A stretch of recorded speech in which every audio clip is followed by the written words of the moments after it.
Come back to கலி cricketer. IPL ஆரம்பிக்க போதுங்க. அதுக்காக ஒரு ரீசைக்கிள் பண்ணிடலாம். ஸ்டடி பண்ணுவோம்ல எக்ஸாமில். அப்போ எப்படி ரீகால் பண்ணுவோம்ல அதே மாதிரி ரீகால் பண்ணிடுவோம். இப்போ பார்த்தீங்கன்னா பிளே ஆஃப்க்கு தயாரான டீம் பார்த்தீங்கன்னா GT Gujarat Titans, RCB Royal Challengers Bangalore, Punjab இருக்குது, எம்ஐ இருக்குது, டிசி இருக்குது, கேகேஆர் இருக்குது, எல்எஸ்ஜி இருக்குது. இந்த 7 டீமும் பிளே ஆஃப் போகிறதுக்கான வாய்ப்பு எக்கச்சக்கமாக இருக்குன்னு சொல்ல மாட்டேன்.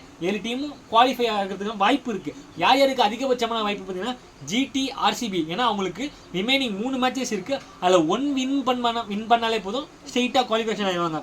அடுத்து பார்த்தீங்கன்னா பஞ்சாப், எம்ஐ, டிசி. பஞ்சாபுக்கும் டிசிக்கும் பார்த்தீங்கன்னா 3 மேட்ச் இருக்குது, எம்ஐக்கு 2 மேட்ச் இருக்குது. இவங்க வந்து 2க்கு 2 ஜெயிச்சாலோ இல்லை 3க்கு 3 ஜெயிச்சாலோ இவங்களும் டேரெக்டாக குவாலிஃபிகேஷன் ஆகிடலாம். அப்போ இருக்கிறது பார்த்தீங்கன்னா கேகேஆர், எல்எஸ்ஜி.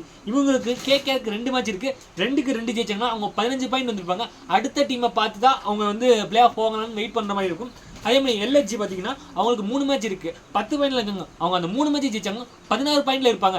பட் இந்த தடவை ஐபிஎல்லில் 16 பாயிண்ட் எடுத்தால் டேரெக்டாக குவாலிஃபை ஆக முடியாதுங்க. ஆமாங்க, 18 எடுத்தால் தான் குவாலிஃபை ஆக முடியும். அது மாதிரி ஒரு எக்கச்சக்கமான சூழல் இருக்குது. இதில் என்ன ஒரு சுவாரஸ்யமான மேட்ச்னா ஜிடியும் ஆர்சிபியும் தள்ளி வச்சுருவோம். எனக்கு இது 99% வந்து அவங்க வந்து பிளே ஆஃப் போயிட்டாங்கன்னு நான் சொல்லுவேன்.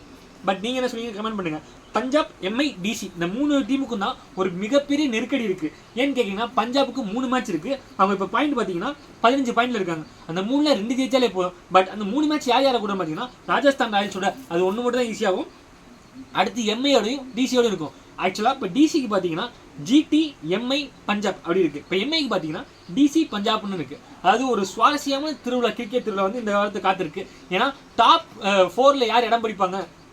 RCB, GT. அவங்க டாப் 2ல் முடிச்சுவாங்க மேக்ஸிமம். என்ன பொறுத்தவரைக்கு கரெக்டாக என்னால் சொல்ல முடியல. பட் 3 and 4 எலிமினேட்டருக்கு யார் யார் மீட் பண்ணுவாங்கிறதுக்கு 3 டீமில் வந்து ஒரு எக்கச்சக்கான சுவாரஸ்யம் இருக்குது. அந்த சுவாரஸ்யத்தில் பார்த்தீங்கன்னா பஞ்சாப் டிசியும், பஞ்சாப் எம்ஐயும், எம்ஐ டிசிங்கிற மாதிரி ஒரு இவங்களுக்குள்ளேயே அடிச்சுக்கிற மாதிரி இருக்குது. இந்த தடவை வந்து எனக்கு தெரிஞ்ச ஹிஸ்ட்ரி ஆஃப் ஐபிஎல்லே இந்த மாதிரி ஒரு சுவாரஸ்யமான ஐபிஎல் வந்திருக்காரு நான் நினைக்கிறேன். ஏன்னா டேபிள் கிளாஷ் வேறு லெவலில் இருக்குங்க.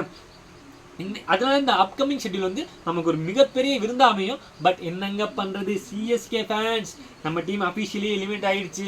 ராஜஸ்தான் அஃபிஷியலி எலிமினேட் ஆகிடுச்சு. அதே மாதிரி சன்ரைசர்ஸ் ஹைதராபாத் அவங்களும் எலிமினேட் ஆகிட்டாங்க. அதே மாதிரி ஐபிஎல் ரூலில் வந்து இப்போ வந்து ஃபாரின் பிளேயர்ஸ்லாம் வந்து அடுத்த தடவை டேரெக்டாக அவங்க வந்து ஒப்பந்தம் பண்ண முடியாதுன்னு சொல்லி அஃபிஷியலாக சொல்லியிருக்காங்க.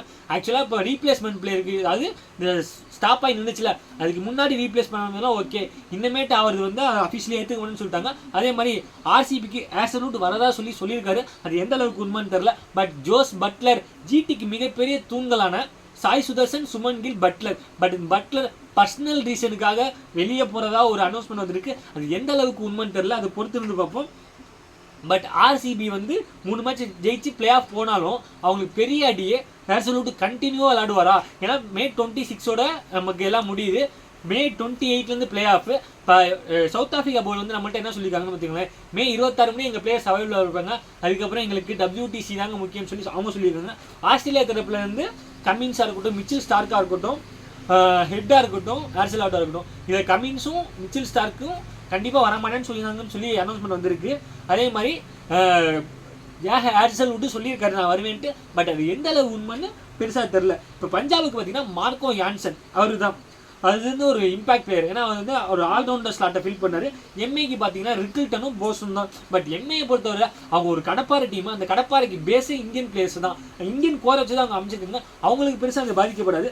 டிசிக்கு வந்துன்னா மிச்சில் ஸ்டார்க்கும் ஸ்டெப்ஸும் 2 பேருமே, அதாவது ஓவர்சீஸில் வந்து அவங்க 2 பேர் தான் கன் பிளேயர். அந்த 2 பேருமே நான் டிசி கொஞ்சம் தருவாங்கன்னு நினைக்கிறேன். இந்த வீடியோ பிடிச்சா லைக் பண்ணுங்கள். ஐபிஎல் பார்க்குறவங்க ஃபேஷன் பண்ணுங்கள். மறக்காம நம்ம சேனல் சப்ஸ்கிரைப் பண்ணுங்கள். தேங்க்யூ.